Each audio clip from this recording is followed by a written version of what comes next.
Alright, welcome everyone. I just wanted to give you kind of an idea of what was going on with Shrike XL. I know I did a tease about that on a short, but I really wanted to kind of explain the situation. So what you see going on here is you see the planetary gear system that I want to run the engine at 4-to-1. Target velocity on the fan is 36,000 RPMs. We can get that with the motor that I have, the planetary gears, and the fan. That fan will be shafted through here, and then there'll be nothing on the back. It'll be basically duct work. Okay, and that duct work is going to look just like this. Just like this WV1. But there will be 4 of these, and basically 1 at each corner of the drone body that you saw in the Shrike XL kind of teaser that I kind of put out. So you can see how big this engine is. There'll be 4 of these pushing the Shrike XL. Have 48 volts. This test here is for that 48 volt motor that I found, the 190 kV, and this is the fan that it will push.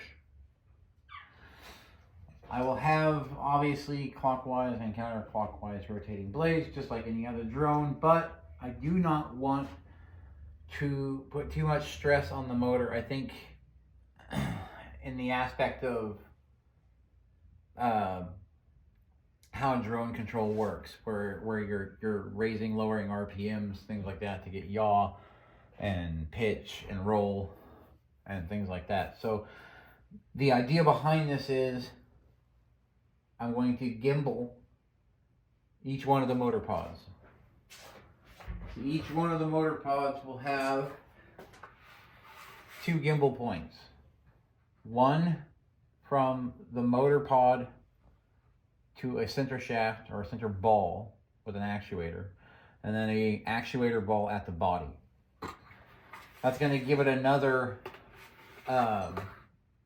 form of movement that will be kind of a surprise to everyone.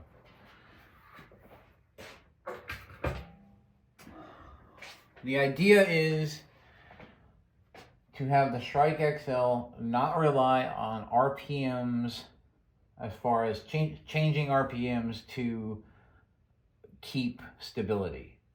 I want it to be a gimbal controlled system to where each pod can independently move from each other to maintain stability, to do maneuvers, so on and so forth.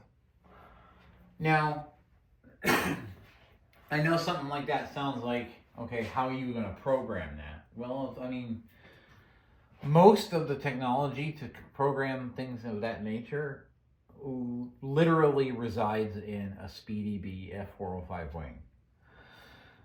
The only thing that it needs to understand is how each servo or actuator is controlled through the system for either pitch or roll.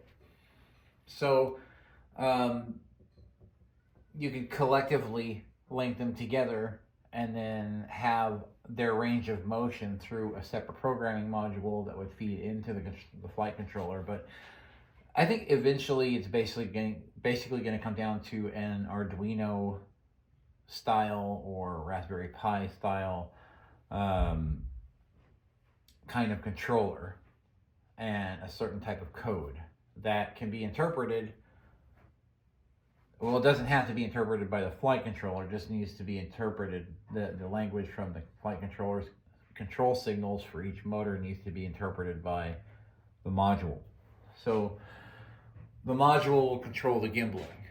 But the first test of this is going to look exactly like what you saw on the short that said it was the Shrike XL short.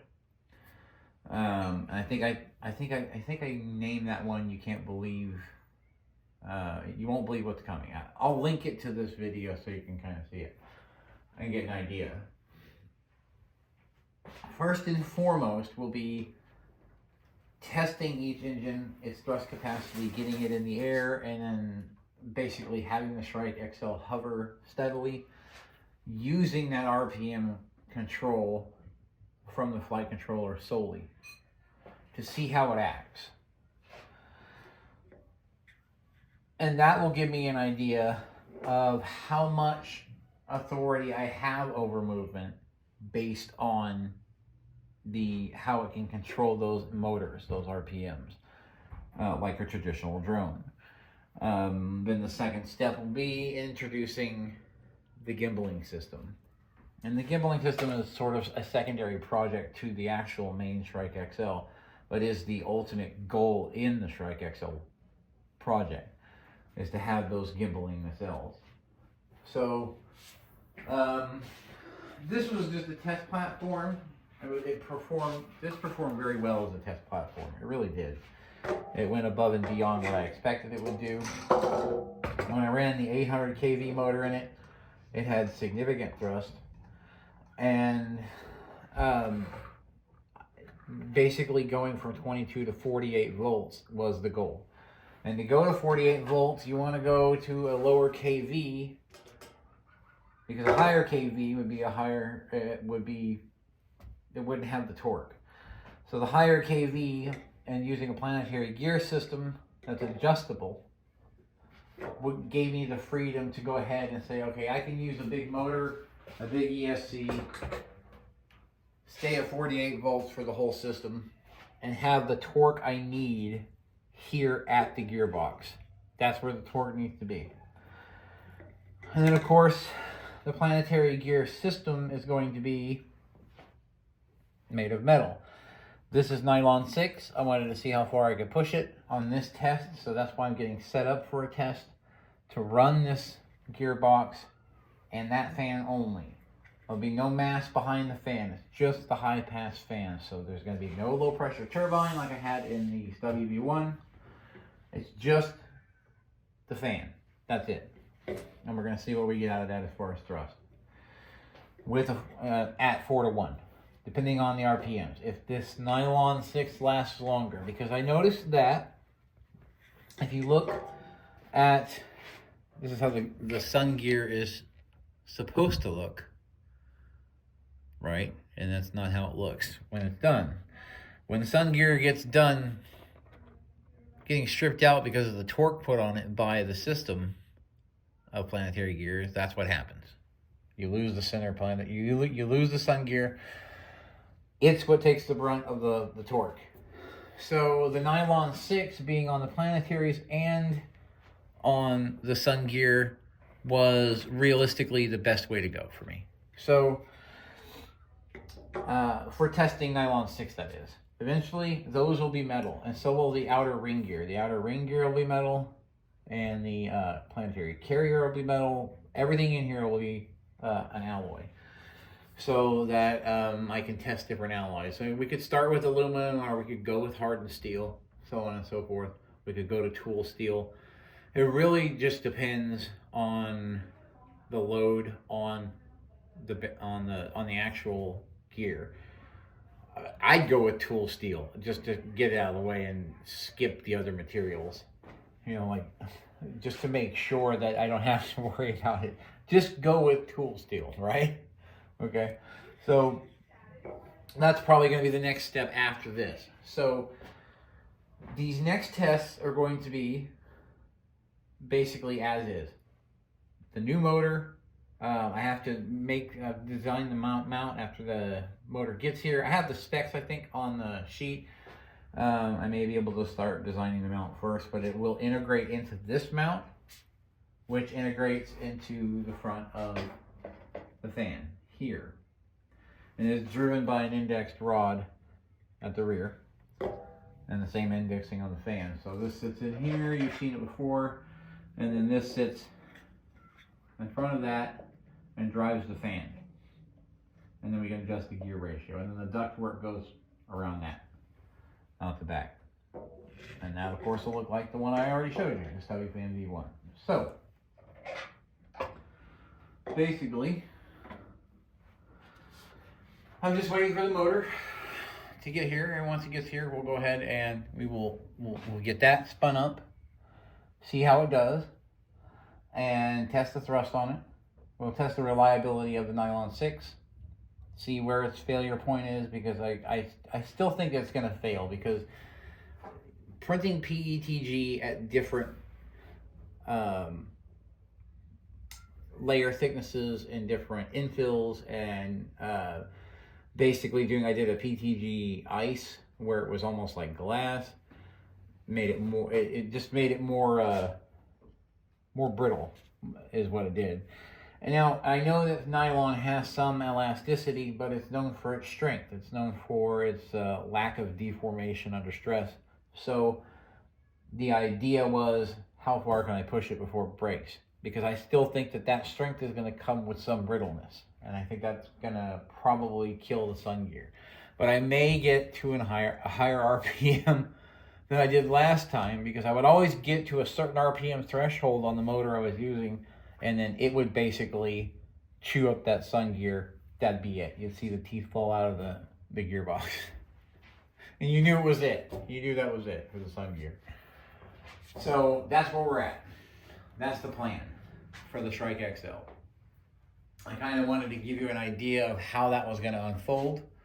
So it's going to be about me testing this, getting it perfect, then getting the motors. Once I verify that everything's working with or without metal parts and is reliable, then we will move forward with building the body and then creating 3 more motors, and then doing all the duct work, getting the carbon fiber rods, so on and so forth. It's going to be a fun project. It's going to be a long project, but a fun project. So I kind of wanted to start you off by what we've been doing. You've seen all the previous videos with this gearbox on another motor. This is all testing to get to basically this point.